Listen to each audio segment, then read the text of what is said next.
In the quiet suburbs of northern Illinois, life often moves at a steady, predictable rhythm.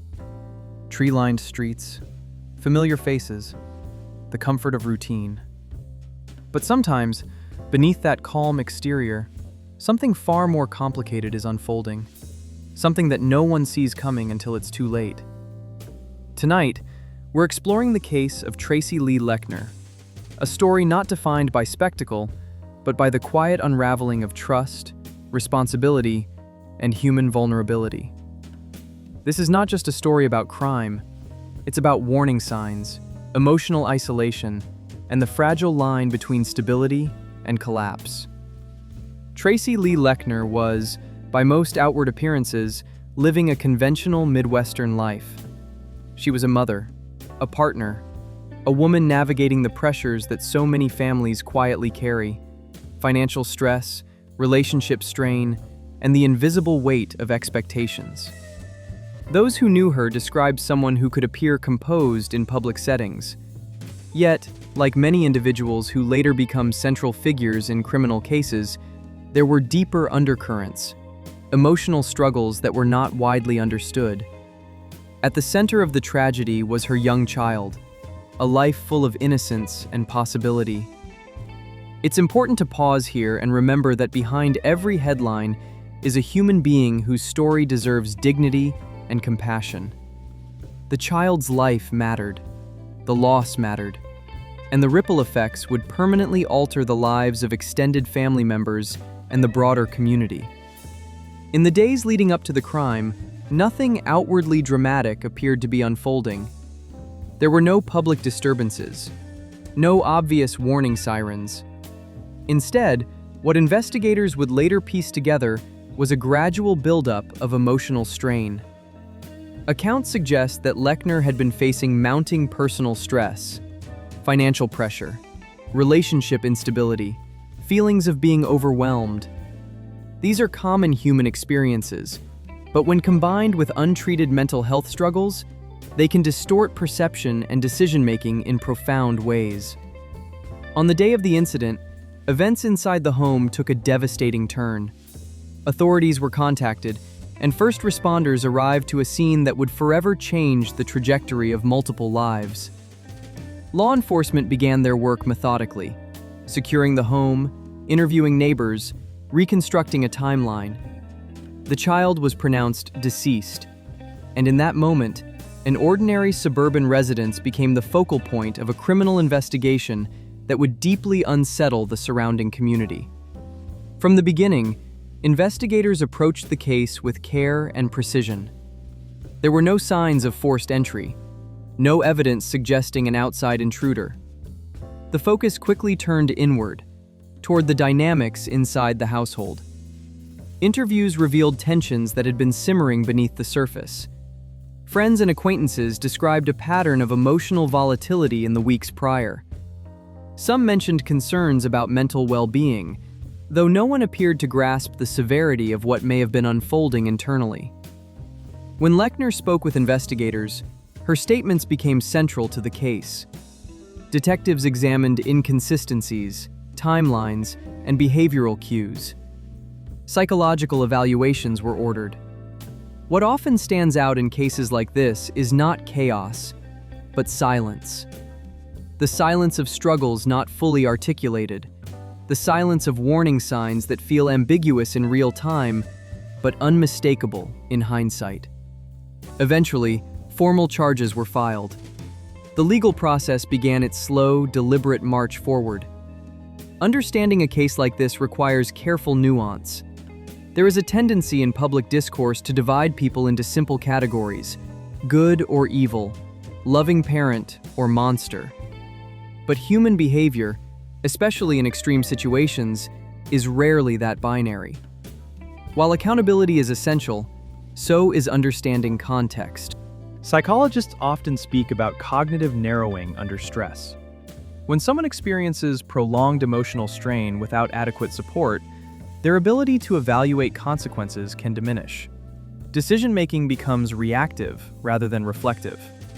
In parental homicide cases, research shows that mental health crises are frequently a factor, sometimes untreated depression, severe anxiety, or other psychiatric disorders. This does not excuse the harm caused, but it does remind us that prevention often lies in early intervention.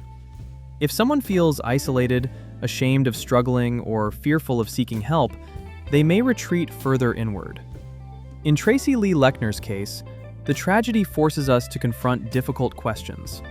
How do communities recognize when someone is silently deteriorating? How do families create safe spaces for vulnerability? And how do systems respond before a breaking point is reached? These are not comfortable questions, but they are necessary ones. As the case progressed through the court system, it became clear that this would not be a simple matter of fact presentation. Mental health assessments played a significant role in the legal strategy. Defense teams in such cases often explore competency, intent, and psychological state at the time of the crime.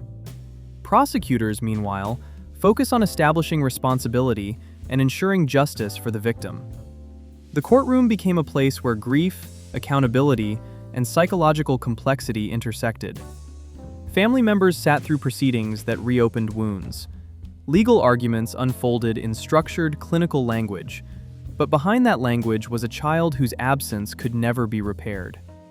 Ultimately, the justice system rendered its decision. The legal consequences reflected both the severity of the crime and the considerations presented during trial.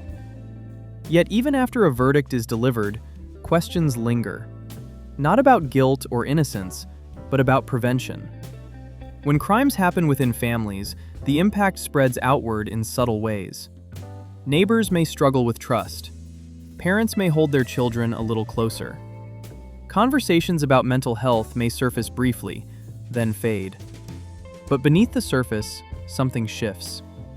The Lechner case prompted renewed discussions about parental stress, postpartum and long-term mental health, and the importance of accessible support systems. One of the hardest truths to accept is that many warning signs in domestic tragedies are visible only in hindsight. A withdrawn conversation, a moment of unusual irritability, a missed therapy appointment.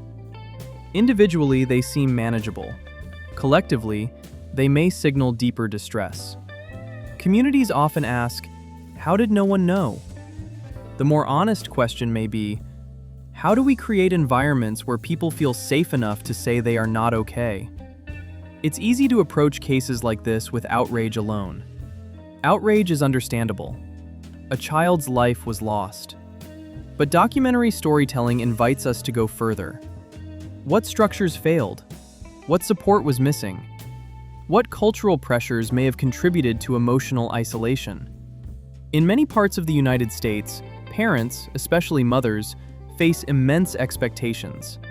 They are often expected to manage households, careers, emotional caregiving, and financial strain with composure. When someone feels they are failing those expectations, shame can become overwhelming. Shame thrives in silence, and silence can be dangerous. Again, this does not remove responsibility, but it highlights the importance of building systems where mental health care is not stigmatized, where asking for help is normalized, and where families are encouraged to check in with one another honestly. In telling this story, it's essential to center the child whose life was cut short. This was a young life filled with potential. Birthday parties that will never happen, school milestones that will never be reached, dreams that will never unfold. Every case True like crime this should reminds never us that reduce prevention victims is to not footnotes. abstract. Their absence personal. is the real story. It begins in homes, in conversations, in community resources, and in the courage to acknowledge when someone is struggling. The case of Tracy Lee Lechner is not a story of spectacle. It's a story of quiet warning signs, emotional strain, and the irreversible consequences of a moment shaped by deeper fractures. It challenges us to look beyond headlines and ask uncomfortable but necessary questions about mental health, support systems, and the pressures that families carry behind closed doors. If there is anything to take from this case, it may be this. Check in on the people around you. Create spaces where honesty feels safe. Advocate for accessible mental health care. And remember that sometimes The most important intervention is simply asking someone, "Are you really okay?" Thank you for spending this time reflecting on a difficult but important story. If you value thoughtful, respectful crime analysis that looks deeper than surface details, consider subscribing. This channel is dedicated to understanding, not sensationalizing, the human stories behind complex cases. Because awareness, compassion, and critical thinking are how we move forward.